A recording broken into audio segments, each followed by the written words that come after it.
So I finally watched Peter Pan with my friend, and it's a pretty goofy movie. The first 10 minutes of the movie is fucking amazing. They really get you hyped for the movie. You know, the Peter Pan actor is phenomenal. If the movie didn't have Peter Pan in it, this movie would be a lot worse. But since he is, this movie is bumped up a little bit for me. But I still think out of the four movies in the Winnie the Pooh universe that have been made so far, not counting Pinocchio because it's not out yet, this manages to be the worst one. Even though it has a lot of good, it has a lot of bad. I had a lot more fun watching the Winnie the Pooh movies. And this one wasn't the greatest. I would probably give it a 4 or a 5.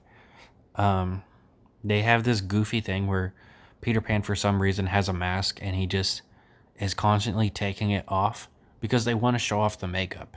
Then why put him in a mask? It's not like Peter Pan's known for having a mask. It's not like they're trying to accommodate for that audience who likes Peter Pan in a mask. Because that's not a thing. Why just have him, like, kill a guy wearing his mask?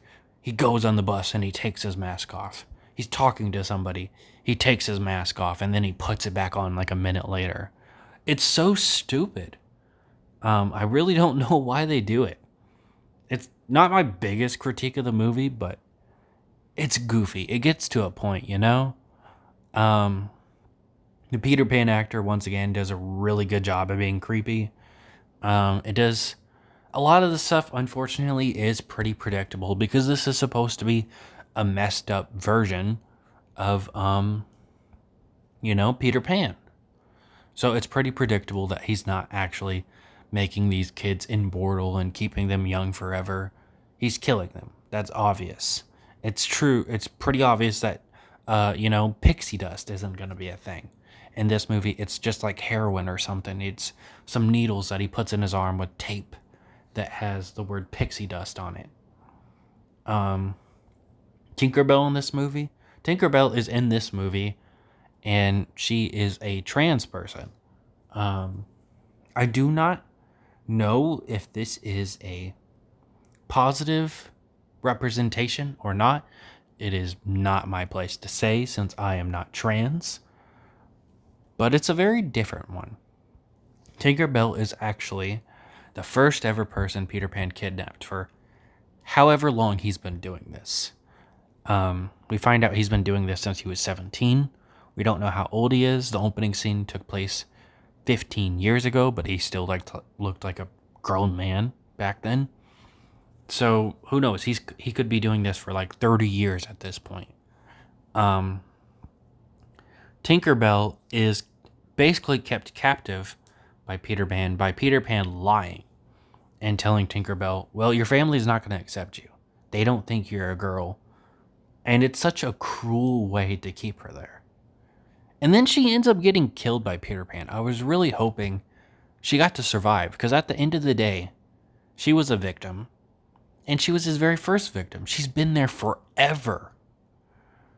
And they just kill her in a very brutal way. It's pretty messed up, in my opinion. Um, the mom has such a good opening scene, you know? I've already talked about that, but it just really makes you be hyped to watch this movie. But nothing else is like that scene. It is very shocking that we find out that he killed all the kids that he kidnapped on the bus.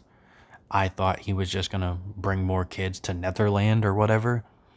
But no, he just killed all of them because the kid he wanted wasn't on there because it was the main character's friend who had called in sick.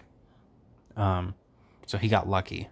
But at the same time, not really, because Peter Pan ends up going to his house and killing his entire family and kidnapping him. So if he hadn't called in sick, he would have still had his family, which is very unfortunate for him. Speaking of that kid, he has probably the goofiest scene in the movie. When we finally see him again, and Peter Pan has kidnapped him, he kidnapped him off screen after killing the family. He walks in with a Winnie the Pooh blood and honey shirt on, And it's just like the smallest print ever. It looks like a fucking shirt that I would have made in high school. I still have a shirt that I made in high school, in one of my classes. Um, it's not good. It's just a fucking shitty shirt with a very small image of Winnie the Pooh on it. And it's so fucking goofy. Like, that's the most obvious sponsoring your own movies ever. Um, it was very weird. I had to pause it for a second, and me and my friend laughed at how bad that was. Um, Peter Pan is, of course, defeated. There's two other things I want to talk about. They don't have the alligator in the movie, so the best they do is that the kid that he kidnapped, he has a TV in his room, and every time we see the TV on, there's an alligator on the TV. So he's basically just watching Animal Planet, and that's their reference to the alligator from the Peter Pan movie. Hook is also in here, which I predicted pretty early on. We see the kid that got kidnapped in an opening scene. We don't really know much about what happened to him. We end up seeing a scene in the basement, but they keep him kind of obscured, and Peter Pan goes and hits him with a belt. I was like, Captain Hook isn't in this movie. I feel like they have to put him in here. It's going to be revealed later that that kid in the basement's Hook. Which, of course, I was right. And we end up seeing later that the kid in the basement's Hook. Hook ends up dragging Peter Pan off screen.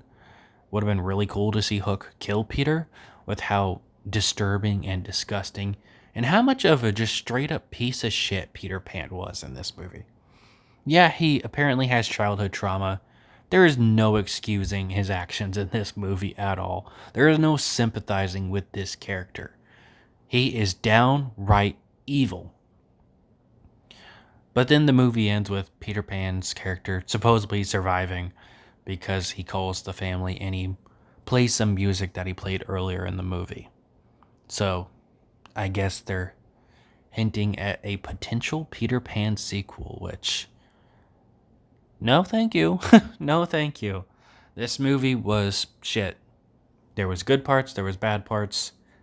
I mean, it was kind of a fun watch, but I probably would never watch it again. Which I can't say about the other three movies. The other three movies, as bad as they are, I would watch them again. In fact, I have watched the Winnie the Pooh Blood and Honey movie twice. None of the other ones I've watched more than once so far. But this movie's just not good.